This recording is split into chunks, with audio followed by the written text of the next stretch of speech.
Bienvenidos a La Voz de Masas, un espacio pensado para llevar al formato de audio el contenido del periódico revolucionario Masas. Este esfuerzo busca llegar a quienes mientras trabajan en fábricas, talleres, el campo o las calles, quienes no tienen siempre el tiempo de leer, pero sí quieren estar informados. Aquí las ideas y análisis de Masas se convierten en una herramienta para entender lo que ocurre en el país y organizarnos para transformar esta sociedad. Masas, número 2821, 22 de enero de 2025. Edición digital. Partido Obrero Revolucionario. Sección boliviana del Comité de Enlace por la Reconstrucción de la Cuarta Internacional. La respuesta revolucionaria a la crisis. Que la crisis la paguen los ricos. Estas son las opciones electorales que ofrece la burguesía vendepatria. Primero, la alianza de los caras neoliberales. Tuto Quiroga, Samuel Doria Medina, Carlos Mesa y el Facho Camacho, a los que se ha adherido el rector de la Universidad Pública de Santa Cruz, Vicente Cuellar. Dice que serán los ciudadanos, mediante encuestas, quienes elijan cuál de ellos irá como candidato a las elecciones por el bloque derechista. La respuesta que dan a la crisis, falta de dólares, escasez de combustibles, escasez y encarecimiento de los productos de la canasta familiar, será la ya conocida y recomendada por el capitalismo: superar el déficit fiscal recortando el gasto público, esto es, congelamiento de los salarios, de presupuestos de salud y educación públicas, masacre blanca, despidos masivos de funcionarios públicos, levantamiento de la subvención de los carburantes, liberación del tipo de cambio de dólar, libre mercado, libre exportación para las empresas exportadoras de carne, soya, arroz, aceite comestible, harina, etc. Privatización o cierre de las empresas del Estado y entrega de nuestros recursos naturales a la voracidad imperialista de las empresas transnacionales. En resumen, un golpe criminal a las masas empobrecidas. Segundo, el alcalde de Cochabamba, Manfred Reyes Villa, que no se ha plegado al Frente de Unidad y es acusado por eso de ser funcional al gobierno del MAS. Reyes Villa es un ex militar millonario con un patrimonio de 306 millones de dólares. Fue edecán del dictador asesino García Mesa, al mismo tiempo que su padre era un ministro de ese gobierno. Después de dejar la carrera militar, se fue a los Estados Unidos, donde ocupó el cargo de vicepresidente de una empresa misteriosa, Crawford International Silver Spring, en Maryland, y presidente de empresa de bienes y raíces Maryville International SRL, con sede en Cochabamba, donde aprovechó su posición de alcalde para aprobar mejoras en las zonas donde tenían inversiones inmobiliarias, generando su gran fortuna con la venta de esos bienes. Es otro demagogo, lacayo de los gringos, cuyo plan de gobierno no puede ser diferente al de los caras neoliberales y que usaría al gobierno para hacerse aún más rico. Tercero, el masismo impostor, con su proceso de cambio corrupto y en descomposición. Sin embargo, a la respuesta burguesa hay que oponer la respuesta revolucionaria del proletariado. La subvención no se toca. Nacionalización de toda la minería hoy en manos de las transnacionales que saquean el país dejando migajas. Estatización de la explotación del oro, hoy en manos de los cooperativistas aliados a empresarios extranjeros, dejando regalías e impuestos miserables. Estatización de la agroindustria del oriente, exportadora de carne, soya, etc., desabasteciendo el mercado interno y pagando impuestos irrisorios. Estatización de la banca privada usurera, protección a la industria nacional, con el por al socialismo. Comité de Enlace por la Reconstrucción de la Cuarta Internacional CERCI, de Masas, número 472 por Argentina, editorial. La crisis política se profundizará. Debemos combatir toda ilusión de que se puede derrotar la política de Milei con las elecciones. Estamos viviendo una catástrofe social de magnitud igual o superior a la que vivimos en 2001. Milei puede sostenerse y seguir adelante con su política porque está respaldado por poderosas corporaciones, porque buena parte de ellos están metidos en timba financiera, haciendo grandes diferencias. Se sostiene porque la oposición burguesa no tiene ningún plan alternativo que se oponga a las políticas del gobierno. ¿Qué medidas tomarían para revertir la situación actual? Se sostiene porque la dirección de la CGT resolvió borrarse otra vez. A su vez, las referencias de combate de resistencia independientes aún son muy débiles. El gobierno no consiguió todos los objetivos que se planteó en su inicio, pero logró un gran retroceso de salarios, jubilaciones, frenó completamente la política, obra pública, redujo las transferencias a las provincias, produjo despidos masivos, liberó precios y unos subsidios y controles. Arrancó una cantidad de derechos conquistados en las décadas de lucha y amenaza con terminar con todo lo que pueda. En este cuadro de agudización profunda de la lucha de clases, donde los grandes capitalistas van por todo, los principales partidos de la burguesía están embarcados desde hace semanas en la lucha electoral de este año, arrastrando en los distintos sectores de la burocracia sindical. En plena rosca se dividen y pelean por cuestiones absolutamente miserables, por los cargos en las listas, por adelantamiento o no de las elecciones en cada provincia, si tiene que haber paso o no. El radicalismo ya se dividió el año pasado. Una parte de su bancada en el Congreso se alineó con el gobierno. Con el PRO pasa lo mismo. El partido de Milei en construcción, LLA, trata de absorber la mayor cantidad de dirigentes para su espacio acorralado a Macri.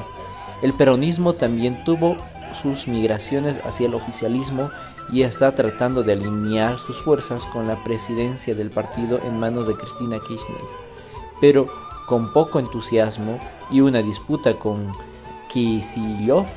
Otros partidos menores son satélites de los principales que esperan a que se definan las internas.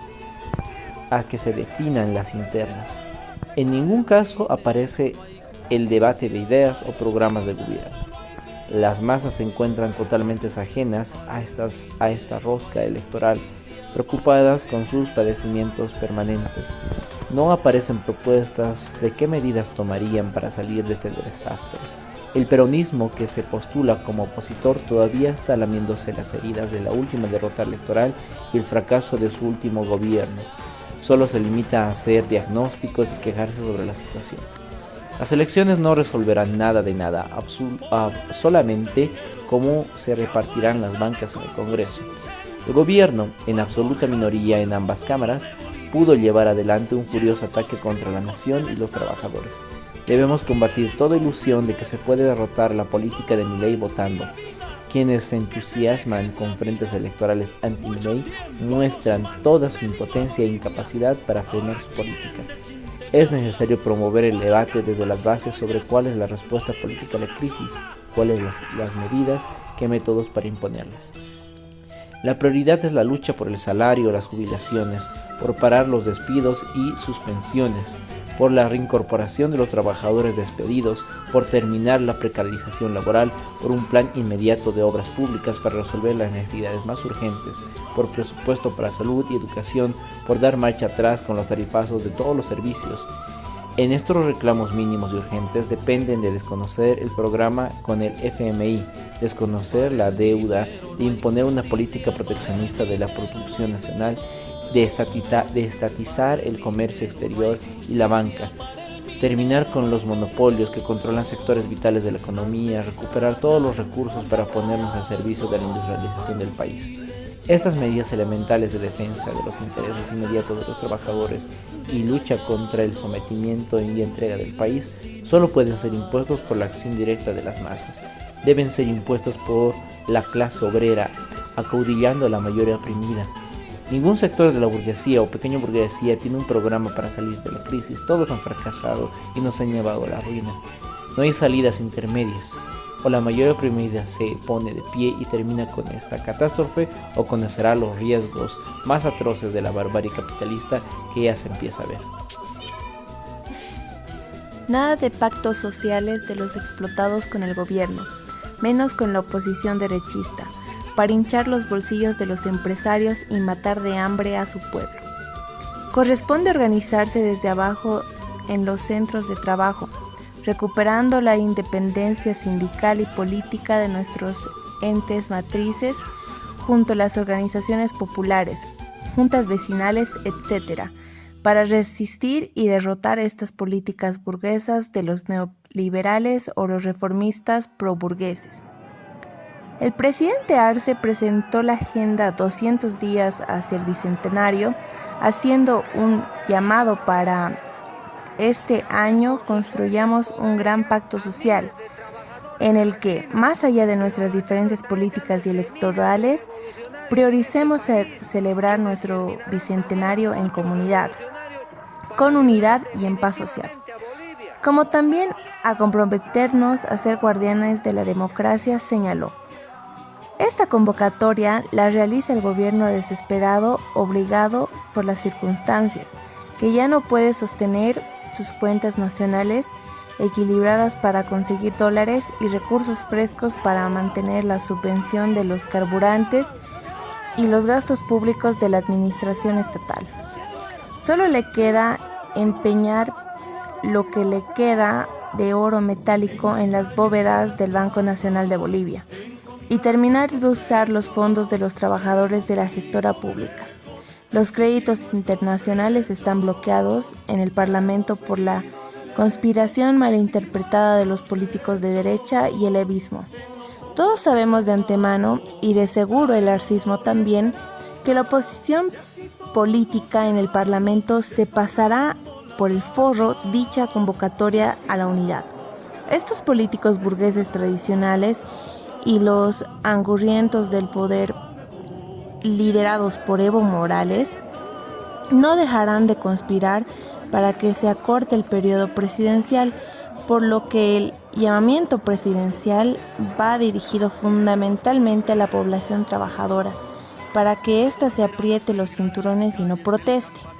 Luis Arce parecerá haber encontrado un buen pretexto, el festejo del bicentenario, para tratar de contener el descontento de las masas y evitar que se desencadene una gran movilización social.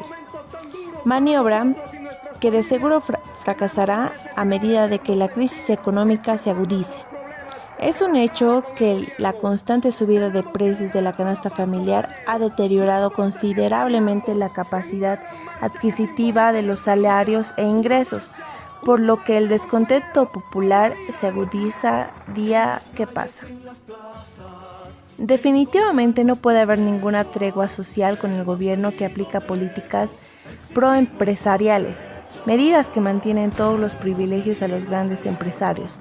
Los precios de los productos de primera necesidad subieron por las nubes porque las empresas aceiteras, arroceras, azucareras, cárnicas, etc., continúan destinando el 80% de su producción a la explotación y lo que resta va destinado para el mercado nacional. Y parte de esta lo venden porque les conviene a los contrabandistas que esperan en las puertas de sus ingenios con dólares en mano para comprarles los productos y llevarlos a países vecinos. Todo en las narices de las autoridades gubernamentales encargadas de evitar la especulación. Continúan vigentes los decretos que autorizan y facilitan las condiciones para la explotación a los empresarios latifundistas del Oriente. Entonces, no puede haber ningún pacto social con los verdugos de las mayorías explotadas que, en plena época de crisis económica, lucran con el hambre del pueblo. Las elecciones nacionales de agosto solucionarán los problemas que aquejan bolivianos. Cualquiera que gane, derechistas como falsos izquierdistas, más una vez posesionados, aplicarán medidas de ajuste neoliberal, antipopulares y antinacionales, provocando no solamente una mayor alza en el nivel general de precios, sino también promoviendo despidos, anulación de los derechos laborales, privatización de los sistemas de educación y salud, entrega de nuestros recursos nacionales a inversionistas extranjeros, imperialistas, etc. Ante una nueva postergación del 33 Congreso Ordinario de la Federación Sindical de Trabajadores Mineros de Bolivia. En una reunión del Comité Ejecutivo Nacional realizado en la mañana del 20 de enero, se habría decidido postergar el Congreso hasta nueva fecha, por un supuesto accidente ocurrido a Gonzalo Quispe, ejecutivo de la Federación, y que la correspondiente circular oficial sería publicada en la tarde de hoy, adjuntando el informe médico. Frente a esta nueva situación presentada, señalamos lo siguiente. Primero, el lamentable accidente del Ejecutivo de la Federación justifica de ninguna manera la suspensión del tercer Congreso Ordinario. A los otros miembros del CEN les corresponde llevar adelante el Congreso. La convocatoria a este evento fue ratificada impostergablemente hace meses, por lo que las delegaciones en todos los centros mineros ya prepararon su viaje. Lo más importante, sus documentos políticos discutidos colectivamente en las bases para la realización del Congreso. Segundo, denunciamos que todo hace evidenciar, puesto que siempre se encontró pretextos para no realizar dicho Congreso, la última fue las elecciones judiciales, que es la mano del gobierno quien orquesta todas las movidas para no realizar el Congreso minero. En este año electoral, las fracciones de arcistas del MAS necesitan mantener el control de la Federación y la COP para sus fines electorales. Para ello necesitan mantener a sus dirigentes fieles e incondicionales al poder central a la cabeza de los entes matrices, prorrogándolos a una gestión más. El gobierno no quiere correr el riesgo de que el Congreso elija a dirigentes que no se puedan controlar y por lo tanto se convertirían en un obstáculo para la candidatura electoral del oficialismo. Tercero, corresponde hacer respetar a cualquier precio la voluntad y los intereses de los compañeros de base de todos los distritos mineros, que exigen la realización del Congreso Ordinario, después de 9 años de prorroguismo para elegir democráticamente a sus nuevos dirigentes y fijar línea política frente a la actual coyuntura política y económica, por lo que a nuestro criterio inmediatamente delegaciones de los distritos mineros estatales y privados deberían movilizarse a La Paz y presionar al CEN hasta que se resuelva la realización inmediata del mismo. Cuarto, también denunciar la intromisión del gobierno de turno en la vida interna de nuestras organizaciones sindicales. No debemos permitir que se vulnere la independencia política sindical del movimiento minero, principio que debe ser celosamente cuidados por la Federación y una COP independientes y revolucionarias. Quinto, los mineros estamos obligados por la importancia histórica que tiene el movimiento obrero en la vida política del país y por lo tanto por la responsabilidad ante la nación oprimida de dar una respuesta a la crisis política y económica que atraviesa Bolivia, por lo que es una necesidad impostergable la realización del 33 Congreso Ordinario de la Federación, este 25 de enero en Tupiza. La Paz, 21 de enero de 2025. Brigada Sindical Revolucionaria. A propósito de la discusión sobre los planes económicos de ajuste en la presente crisis, a la hora de discutir las cuestiones sobre la política económica que corresponde aplicar, no hay que perder de vista de que la crisis capitalista actual es estructural, no únicamente del modelo masista, como pretende hacer ver la vieja derecha. Se trata de una crisis del sistema capitalista en escala mundial, en el que las fuerzas productivas se ven estranguladas y se ven destrozando al chocar con las fronteras nacionales y las relaciones de producción basadas en la gran propiedad privada burguesa de los medios de producción. Esto se expresa en la agudización de la guerra comercial y su transformación en enfrentamientos bélicos y los conflictos sociales que atraviesa el mundo. En materia económica no existen medidas puramente técnicas. Toda medida, más aún aquellas destinadas a conjurar los efectos de la crisis, tienen un contenido de clase. Responden a determinados intereses que están referidos a los intereses de la clase dominante o algún sector de ella que está en condiciones de imponer sus soluciones, sacrificando a otros sectores más débiles dadas las condiciones de la crisis. A este respecto es ilustrativo observar cómo la burguesía imperialista norteamericana ha sometido a sus intereses a la economía europea, imponiendo condiciones adversas para el desarrollo de ciertos sectores de la burguesía europea. Pero en general, todas las variantes de la política económica burguesa en la actual coyuntura se orientan a buscar cómo aplicar medidas de ajuste a costa de descargar la crisis sobre la clase obrera. Las naciones oprimidas y la mayoría empobrecida del planeta, a la par de otorgar amplias ventajas para la libre acción de grandes capitales que se potencian a costa de la destrucción de los más pequeños, Las posibilidades de un plan burgués de acción económica destinado a paliar las consecuencias de la crisis en base a un amplio programa de reformas sociales se ve limitado, dado la magnitud de la crisis presente. Los estados burgueses agobiados por la deuda interna y externa, por la contracción de sus recursos y la recesión económica mundial, no tienen recursos suficientes para sostener los antiguos programas de asistencia social y de atención de servicios, educación y las rentas de la vieja generación que no puede trabajar. En la coyuntura, la política económica burguesa se orienta a acelerar este proceso de destrucción de las fuerzas productivas para dar lugar a un reacomodo en la redistribución del mundo entre grandes capitales. Esta política viene disfrazada detrás de una supuesta lucha por la libertad contra el totalitarismo estatista, al que de mala fe se le presenta como sinónimo de socialismo. De manera deliberada, se oculta el hecho de que no es posible el retorno del capitalismo de libre mercado en la época de la economía mundial, dominada por el capital financiero imperialista transnacionales. El liberalismo económico en esta época solo significa preparar a los pequeños para el festín de los grandes. Los partidos burgueses bolivianos de la vieja derecha, Tutos, Dorias, etc., y la nueva derecha, MAS, no tienen capacidad para proponer otra cosa que no sea el plato recalentado del viejo y fracasado programa neoliberal. Ninguno se atreve a formular propuestas pensadas en los intereses nacionales y populares.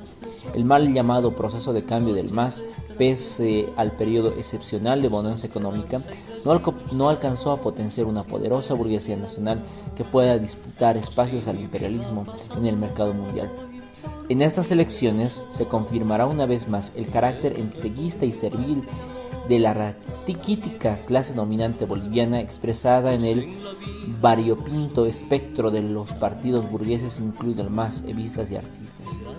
La formulación de un plan económico que corresponda a los intereses obreros, nacionales y populares solo puede venir desde abajo, desde las filas del movimiento obrero organizado, cuyo contenido debe comenzar por reivindicar el estatismo proteccionista diseñado como pivote que proyecta las acciones económicas hacia la socialización completa de los medios de producción y la planificación de la economía orientada a superar el hambre, el atraso, la explotación del hombre por el hombre.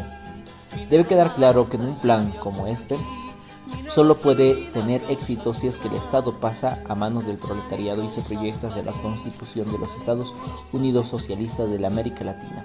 Porque como se enseña la experiencia, la estatización en manos del Estado burgués termina encachada en la corrupción, la ineficiencia y la destrucción de las conquistas sociales, y además que no es posible construir el socialismo en un solo país. Mañana la revolución se levantará brillante y anunciará con su fanfarria, para terror de ustedes, yo fui, yo soy y yo seré. Rosa Luxemburgo, enero 1919. Rosa Luxemburgo militó en el Partido Socialdemócrata de Alemania, hasta que en 1914 se opuso a la aprobación de los socialdemócratas a los créditos para financiar la Primera Guerra Mundial. Integró desde entonces el grupo internacional que en 1919 se convirtió en la Liga Espartaquista, un grupo marxista que luego da el origen al Partido Comunista de Alemania. Al terminar la guerra fundó el periódico La Bandera Roja, junto con el alemán Karl Liebknecht. Sus libros más conocidos y traducidos al castellano son Reforma o Revolución, 1900, Huelga de Masas, Partido y Sindicato, 1906, La Acumulación del Capital, 1913 y La Revolución Rusa, 1918.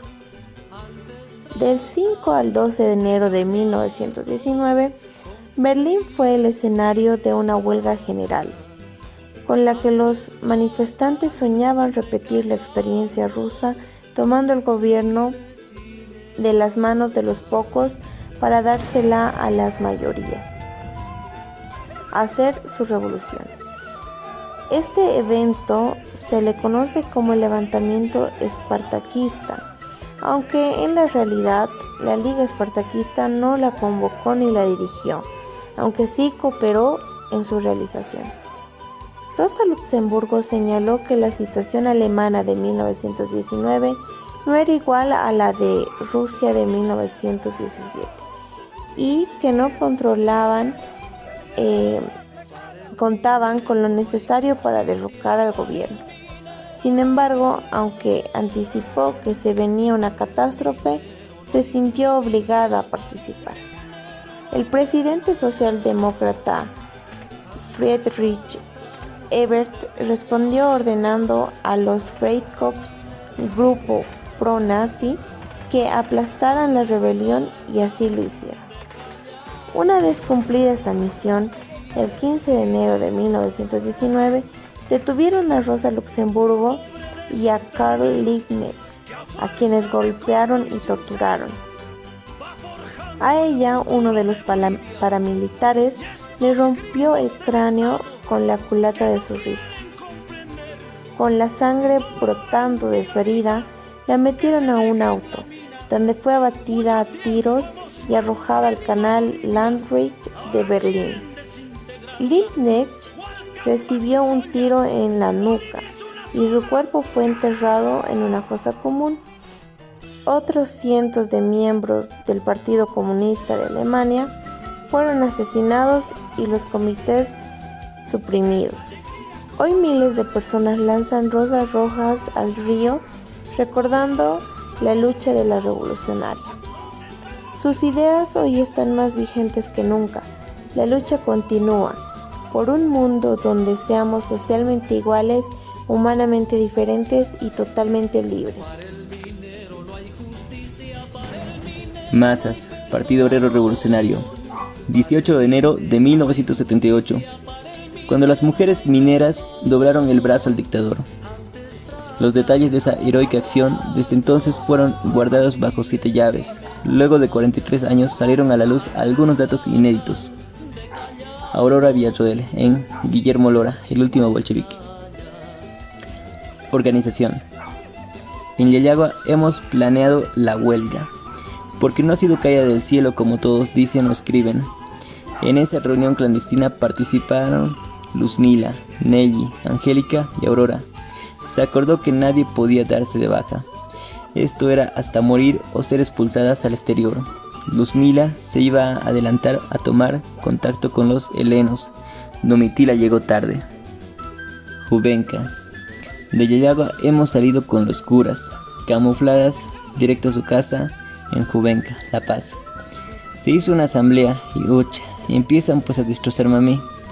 Y no atacan a Domitila, que aparece ahí, pero no abre su boca para nada. Esta es trotskista. Su posición aventurera. ¿Cómo van a hacer huelga de hambre en las fiestas de fin de año? Y apenas 4 mujeres, recordó Aurora. Sí o sí, las 4 vamos a entrar, respondió. No les vamos a decir el lugar. ¿Quieren ustedes pasar las fiestas? Magnífico. Pasen la Navidad, Año Nuevo con sus familiares, con pavos, gallos. ¿Qué cosas comerán? Nosotras no tenemos que comer. No estamos con nuestros esposos. Nuestras familias están deshechas.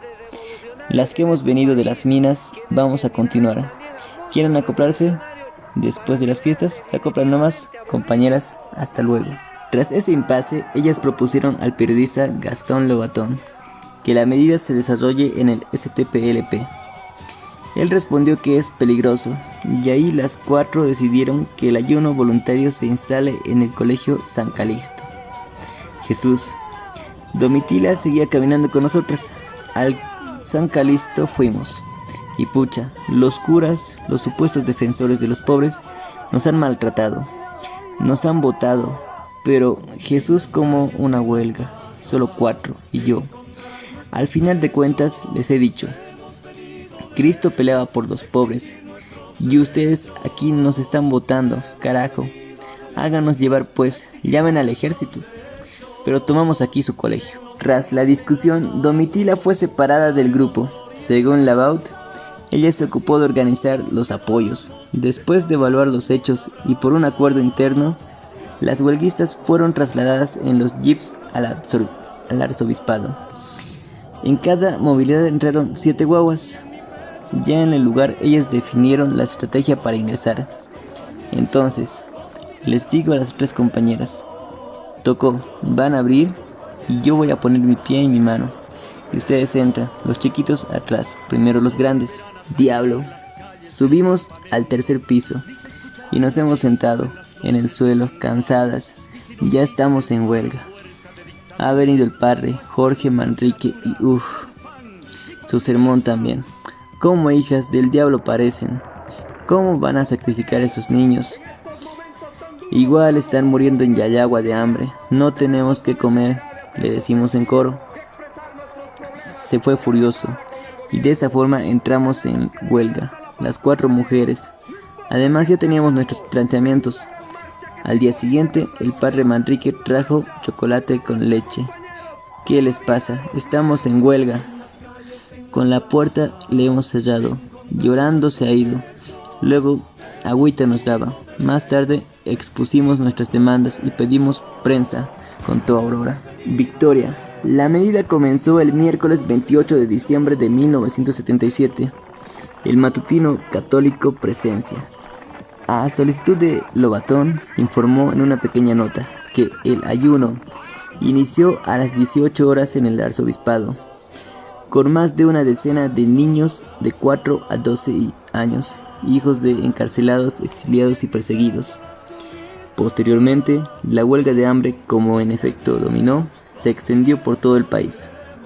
A raíz de esa acción, el 18 de enero de 1978, hace 47 años, Banzer decretó la amnistía estricta y general y se recuperó las libertades democráticas.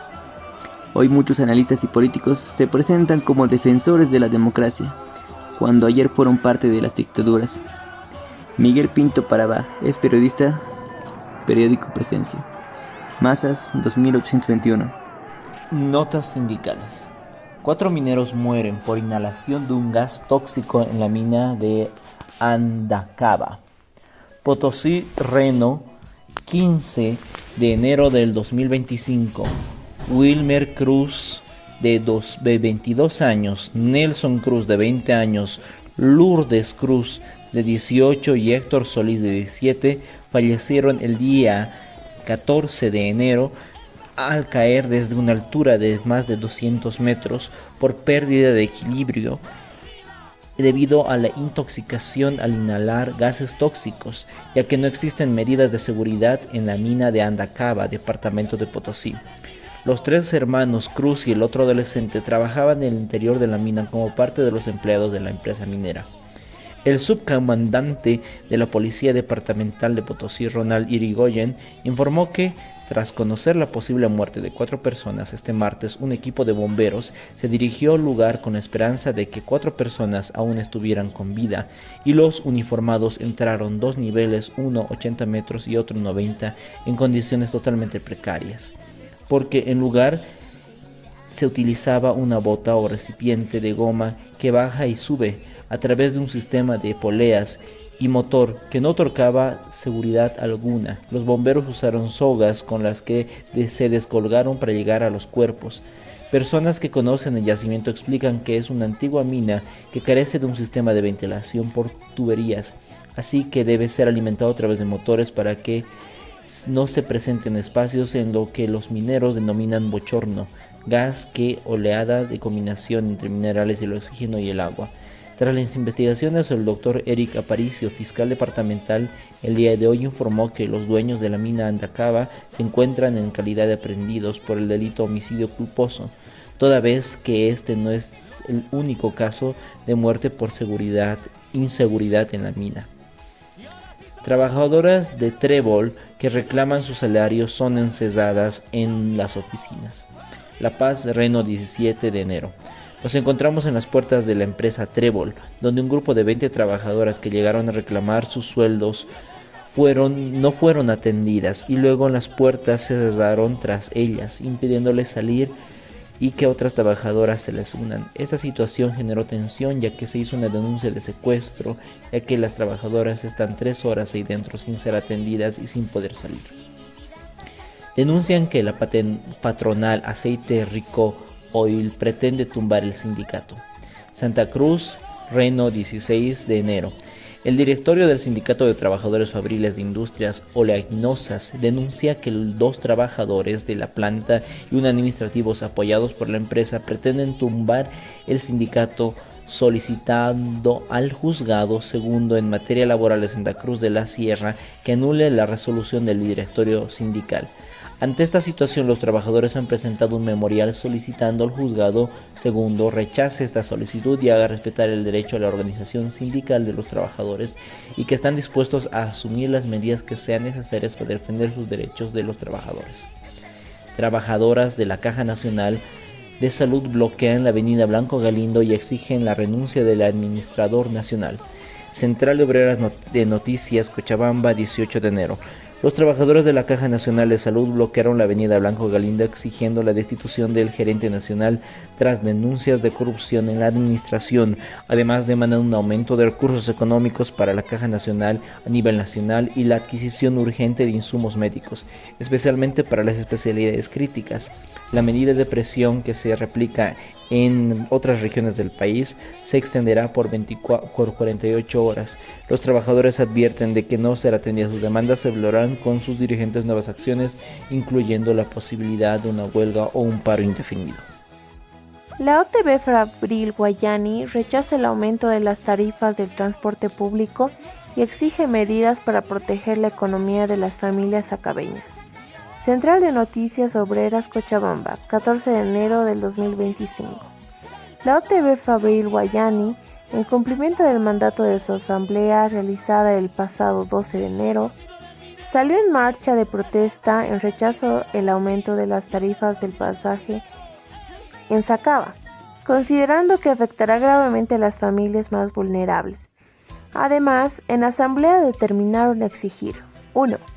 La convocatoria inmediata de una asamblea de la sacabeñidad para discutir soluciones con las OTBs, organizaciones sociales y sectores afectados. 2.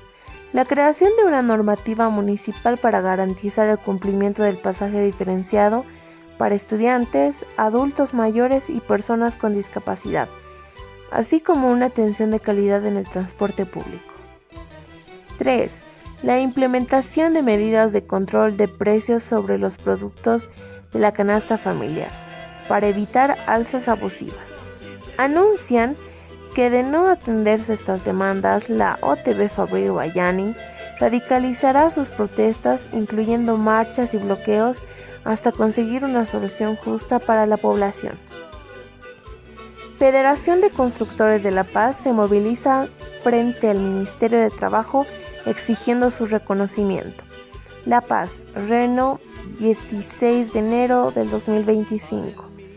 El día de ayer, los directivos de la Federación Sindical de Trabajadores en Construcción de La Paz se movilizaron frente al Ministerio de Trabajo exigiendo una audiencia con el ministro para que se reconozca a la dirección salida del tercer Congreso de la Federación realizado el noviembre pasado, a cabeza de Sixto Chura Apaza.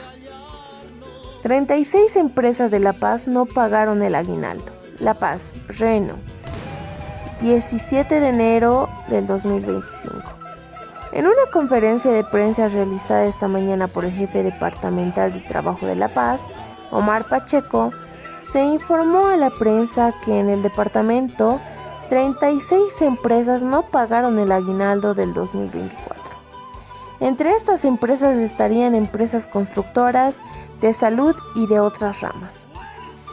El jefe departamental señala que los números vienen en base a las denuncias recibidas en el ministerio. Y si hay trabajadores que no recibieron su aguinaldo, pueden apersonarse a las oficinas del ministerio. Ex trabajadores de Quetal protestan frente a las oficinas de Calacoto, La Paz, Reno, 21 de enero del 2025. Los ex trabajadores de la empresa de supermercados Quetal reclaman el pago de sus sueldos devengados y de sus finiquitos en la puerta de la empresa, en la calle 15 de Calacoto. Denuncian que les deben el pago de varios meses de salario, pagos en la gestora pública y la caja de salud, y finalmente los finiquitos. Masas, Partido Obrero Revolucionario. Federación Departamental de Trabajadores de la Educación Urbana de La Paz. Convocatoria a marcha de protesta, lunes 20 de enero de 2025. Federación Departamental de Trabajadores de Educación Urbana de La Paz. Sindicato Regional de Trabajadores de Educación Urbana de El Alto. Gestión 2024-2026. Resoluciones de la Asamblea ITTS domingo 19 de enero. La Federación Departamental de Trabajadores de Educación Urbana de La Paz, en Asamblea General de Emergencia de los Institutos Técnicos, Tecnológicos, Artísticos y Lingüísticos, ante el plan del Ministerio de Educación de realizar una masacre blanca con los trabajadores de los ITTS, resuelve: primero, respeto a la estabilidad laboral. Segundo, anulación de la convocatoria 10-2025, que establece 3 años del servicio docente. 3. Se rechaza el cierre de carreras en los ITTS de todos sus turnos. Cuarto, ahora más que nunca exigimos la anulación de las resoluciones ministeriales 350, 351 y 398. Quinto, retorno al registro docente administrativo con todas las conquistas de los trabajadores. Sexto, exigimos el respeto al escalafón nacional del magisterio. Séptimo, rechazo cualquier forma de institucionalización de cargos docentes y institutos superiores. Octavo, registro a todos los docentes con una antigüedad de 10 años según el artículo 789 del reglamento del escalafón. Noveno, incorporación de un representante en la CTEV de los ITTS. Décimo, el Estado debe generar programas publicitarios para difundir las carreras que hay en los diferentes ITTS y sobre todo en aquellos donde hay baja estadística de estudiantes a través de medios de comunicación masivo. Marcha de los ITTS, lunes 20 de enero, hora 9 am. Concentración Casa Social del Maestro. Viva la independencia política sindical, viva el reglamento del escalafón. Masas 2821. El levismo y su política anticoca más evidente que nunca. Por Claudio desde el Chapare. Como habíamos indicado en las publicaciones anteriores que reprimían a los cultivos de coca, esa es la política del MAS, ya sea Evo o Arce. Lo que no pueden entender las bases cocaleras. Lo más grave, el monarca Evo es hábil para manipular las bases. Primero instalan vigilias en los entes represivos de los cocales, como es la Fuerza de Tarea Conjunta o las oficinas de UNDERSTRO, Unidad de Erradicación de la Coca. Evo maquilla bien indicado que defenderán los cocales. Las bases creen y por necesidad económica cultivan más del cato de coca y así mejorar sus ingresos económicos. Hasta ahí parece estar bien a favor de los cocaleros. Pero grande es la sorpresa para las bases cocaleras cuando en una reunión cupular a la cabeza de Evo ordenan erradicar los cocales superiores al cato de coca y dan un plazo de 90 días para efectivizarlo. Además ordenan elegir el control social para acceder a un control estricto, de modo que deben eliminar las plantaciones de coca con sus propias manos. Los concejales y centrales son encargados de dorar la píldora, indicando de que todo lo culpan al hermano Evo para desprestigiarlo, incluso eliminarlo. Por eso se debe erradicar los cocales superiores al cato de coca. Quienes no acaten corren el riesgo de estar en coca cero. También plantean de que se debe hacer la marcha que denominan la Marcha por la Vida. Los dirigentes les hacen creer, indicando de que los cocaleros somos los más importantes para todo el país y se sumarán porque estamos reclamando por la subida de la canasta familiar y la falta de diésel y gasolina. Como se ha visto, la marcha es más reducida que la anterior marcha, no se suman de otros sectores de la población. El gobierno del MAS entregó todos nuestros recursos naturales al saqueo de las transnacionales, amplió la frontera agrícola en provecho de los empresarios agroindustriales del Oriente, quienes monopolizan la carne, la soya, el arroz, el azúcar, el aceite, etc., y enriqueció a los banqueros con el uso discrecional del ahorro de la jubilación. Esta política volvió más ricos a los empresarios y más pobres a la mayoría nacional, incrementando la desocupación, disminuyendo el poder adquisitivo de los salarios con constante elevación del costo de la vida. La población percibe que los culpables son Evo y Arce, por lo que la marcha vista ya es un fracaso total. Frente a la amenaza de la cúpula vista de erradicar cocales, reivindicamos el libre cultivo y comercialización de la coca. En este estado capitalista todos los productores son regulados por la demanda del mercado, por lo tanto, la coca también debería. En este sentido, los cocaleros debemos cultivar libremente, no importando su destino final. Abajo la política masista enemiga de los cocaleros. Muera la cúpula que ordena la erradicación de los cocales, por libre cultivo y comercialización de la coca. 470 días de genocidio. Han pasado 470 días desde el inicio del genocidio en la Franja de Gaza.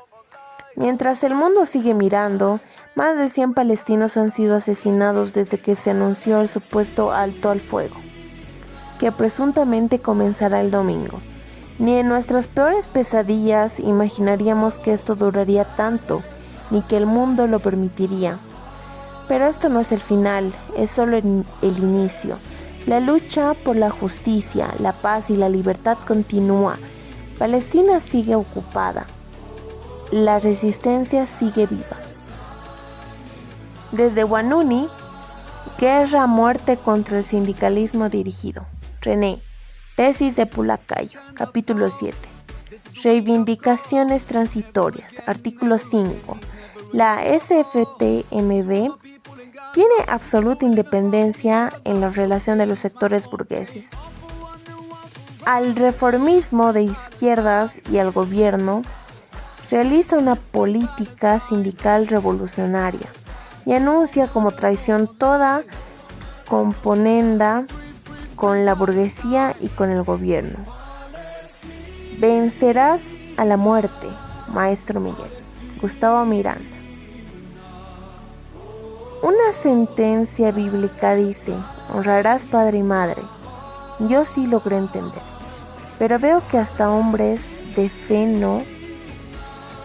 Es más, honro el Padre segundo, amigo, compañero, camarada, como a la diosa naturaleza y a las culturas. Aún brillando en mi retina, las jornadas junto a Miguel, empuñando pala y pico, en rol dual yo dirigía la obra, también el gusto empuñando herramientas manuales.